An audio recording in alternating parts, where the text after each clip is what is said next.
Hi, I'm Chris Locke, and welcome to another episode of the Ringside Rant.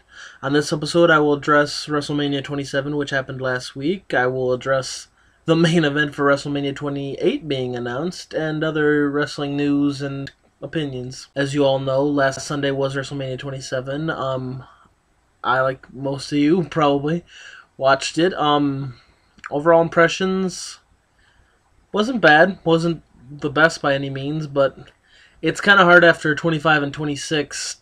They kind of, with the great quality matches, and this one did pretty well. Undertaker and Triple H. Not quite sure what happened there. It was a pretty decent match. It just the ending was kind of didn't think it would end quite that way, but 19-0 he's still at, and I know some people have heard that they were both fined for the chair shot to the head, which in my opinion is retarded as hell. A lot of people have been talking about the whole Jersey Shore six-person match and the fact that Morrison has heat with Stratus because he felt that his girlfriend should have had the spot, and that Stratus just came in and was taking time away from the other divas, namely Melina, which is Morrison's girlfriend. So I think somebody's a little whipped in that scenario, but he should have been more professional about it instead of just being a dickhead. The Cole Lawler match. In my opinion, it was the way it should have been, with the exception of the end. The finish was complete and utter horse shit. I'm not quite sure why they're building up the story. I mean, that's obvious, but it looks fucking stupid to me. The main event: Cena, Miz, and Rock. I'm just glad Cena Mania didn't run wild. I'm glad that they did the whole restart the match thing, because it would have been lame to end on a double count out. And we all saw it coming. Rock getting over on Cena and then beating Miz too. So I mean, it was a good way to end the show. Then we go to the next night for Raw, where they announced Rock Cena finally at WrestleMania 28.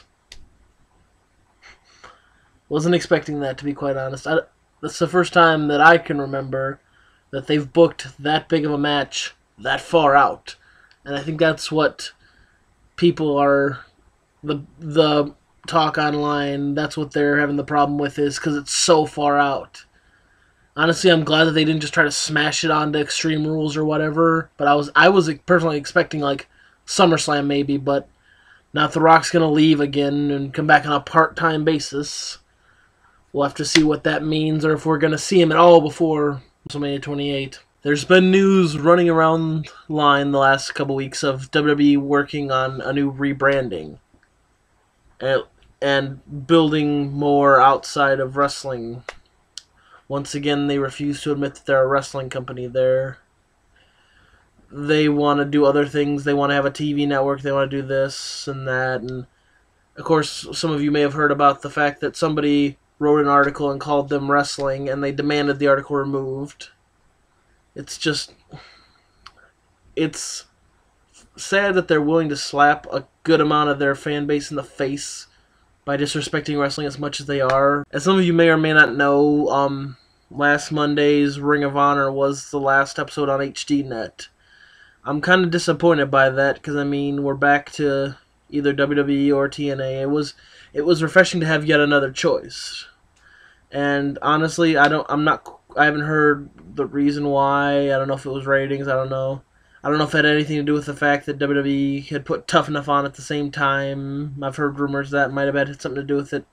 Your guess is as good as mine, but it's upsetting to see Ring of Honor lose that spot, because that was a good spot for them. I'd like to take a moment now to talk about TNA. As a lot of you know, the whole Hogan-Bischoff era came in, and it's led to not great results. But I would like a moment to just say that while it's not as good as it should be, I respect TNA for one reason: the fact that it is wrestling. That they don't try to insult you and call it sports entertainment. That they're not trying to be actors or whatever. They're just wrestling in between movies. The fact that they actually go out there and wrestle. And in my opinion, they've been getting better. Like, they got off of Monday, which was a mistake. We all know that. It's been said.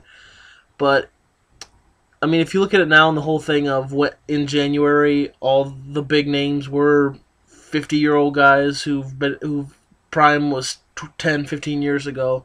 Now you look at it and their main guys are Anderson, Van Dam, Hardy, Fortune, who I love, which I've loved Fortune heel or face. I like the idea that they're pushing their core guys who built them.